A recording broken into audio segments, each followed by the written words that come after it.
اصحاب کہف کا مکمل واقعہ۔ وہ لوگ جو 300 سال بعد دوبارہ زندہ ہو گئے۔ اصحاب کہف کون تھے؟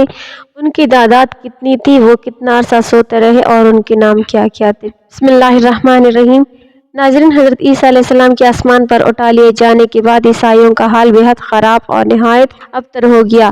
لوگ بت پرستی کرنے لگے اور دوسروں کو بھی بت پرستی پر مجبور کرنے لگے۔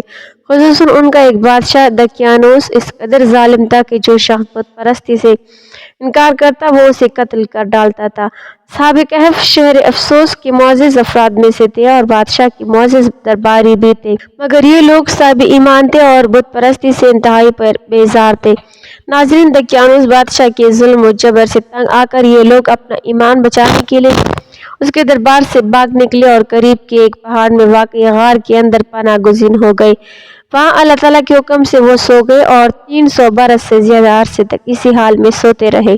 جب دقیانوس نے ان لوگوں کو تلاش کرایا اور اسے معلوم ہوا کہ یہ سب غار کے اندر ہیں تو وہ بہت ناراض ہوا اور غصے میں آ کر حکم دیا کہ غار کے منہ پر ایک مضبوط دیوار کھڑی کر دی جائے تاکہ یہ لوگ اسی میں رہ کر مر جائیں اور وہی غار ان کی قبر بن جائے۔ مگر جس شخص کے سپرد یہ کام کیا گیا وہ نیک دل اور صاحب ایمان تھا۔ اس نے اصحاب کہف کے نام، ان کی تعداد اور پورا واقعہ ایک تختی پر کنندہ کروا کر تانبے کے صندوق میں رکھ دیا اور اس صندوق کو دیوار کی بنیاد میں رکھوا دیا۔ اسی طرح ایک تختی شاہی خزانے میں بھی محفوظ کروا دی۔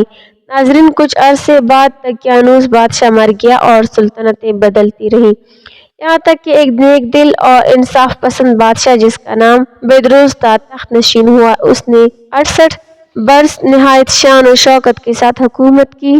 اس کے دور میں مذہبی اختلافات پیدا ہو گئے اور بعض لوگ مرنے کے بعد دوبارہ زندہ ہونے اور قیامت کا انکار کرنے لگے۔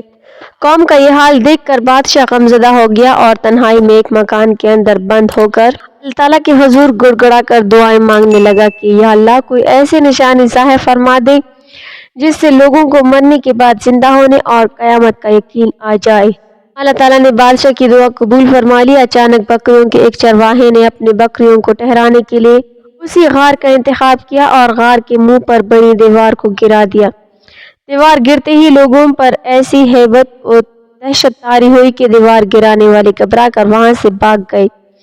اسی وقت اللہ کے حکم سے اصحاب کہف اپنی طویل نیند سے بیدار ہو گئے، ایک دوسرے سے سلام و کلام کیا اور نماز ادا کی۔ ناظرین، جب انہیں بھوک محسوس ہوئی تو انہوں نے اپنے ایک ساتھی یملیخا سے کہا کہ وہ شہر جا کر کچھ کھانا لے آئے اور ساتھ ہی یہ بھی معلوم کرے کہ دقیانوس بادشاہ کا کیا حال ہے۔ یملیخا غار سے نکل کر شہر پہنچا تو یہ دیکھ کر حیران رہ گیا کہ ہر طرف دین حق کا چرچا ہے اور لوگ حضرت عیسیٰ علیہ السلام پر ایمان کا اظہار کر رہے ہیں۔